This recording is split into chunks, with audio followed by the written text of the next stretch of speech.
నేను రాజలింగమూర్తి వాళ్ళ కుమారుని, వాళ్ళ అన్న కొడుకుని. మా బాబాయ్ని అనవసరంగా కేవలం ప్రశ్నించినందుకే హత్య చేసిళ్ళు. దీని వెనుక టీఆర్ఎస్ గుండాలు, భూపాలపల్లి మాజీ ఎమ్మెల్యే గండ్ర వెంకటరామరెడ్డి, అతని అనుచరులు గండ్ర హరిబాబు గారు, అలాగే మేడిగడ్డకు సంబంధించి మా బాబాయ్ కేసు వేయడం జరిగింది. ఆ విషయంలో కేటీఆర్ మీద, హరీష్ రావు మీద కేసు వేశారు.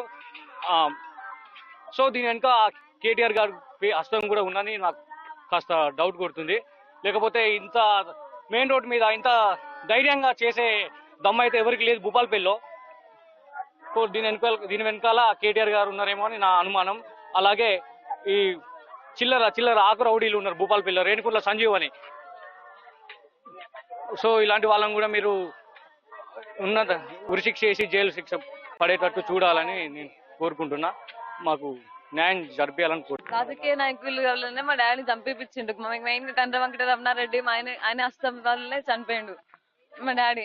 వాళ్ళ గుండాగాలం పెట్టి చంపేపించిండు, గుండాగాలం పెట్టించి.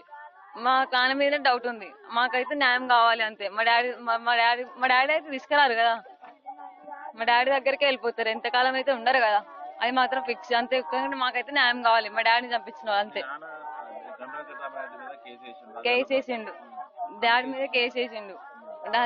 మళ్ళీ డాడీకి అసలు బీఆర్ఎస్ ఉన్నప్పుడు కూడా పీడీ అట్లా అన్ని చాలా కేసులు పెట్టి 3-4 months జైలు ఉన్నాడు. మళ్ళీ ఇంటికి వచ్చిండు. మళ్ళీ ఆయన మొత్తం ఓడిపోయడం జరిగింది. మళ్ళీ ఇక్కడికి అయినాక మళ్ళీ ఎమ్మెల్యే మీద కేసు పెట్టిండు డాడీ. మళ్ళా ఇక్కడ కాళేశ్వరం మేడిగడ్డ మీద కేసు వేస్తే దీనిది కూడా అనుమానం ఉంది. దీని వల్ల కూడా వీళ్ళంతా కలిసి బీఆర్ఎస్ పార్టీ నాయకులు అందరు కలిసి డాడీ చంపించిళ్ళు. ఇది మాత్రం పక్కా ఫిక్స్. బెదిరించిల్లు అంట డాడీని, బెదిరించిల్లు అంటే అలా. అందుకే ఇదంతా నిఘా పెట్టి 2 రోజులు ప్లాన్ చేసి ఈ రోజు నిన్న దొరికినట్టున్నాడు డాడీ. సో ఈవినింగ్ సాయంత్రం టైం చూసి చంపేసిళ్ళు డాడీని. మెయిన్ అయితే గండ్ర వెంకటరమణారెడ్డి మీద ఉంది డౌట్ అయితే. హరిబాబు వీళ్ళందరూ కలిసి ఈ రేణుకుంట్ల కొమ్మరయ్య వీళ్ళందరితో గుండాలం పెట్టించి వీళ్ళు చంపిళ్ళు. రేణుకుంట్ల కొమ్మరయ్య వాళ్ళ ఫ్యామిలీ ఇక్కడ ఉంటారు, ఇక్కడ గోవాలపల్లి ఉంటారు. వాళ్ళు చంపించి మాకు న్యాయం కావాలి. వాళ్ళకంతా శిక్ష పడాలి అంతే, ఉరి శిక్షనే పడాలి.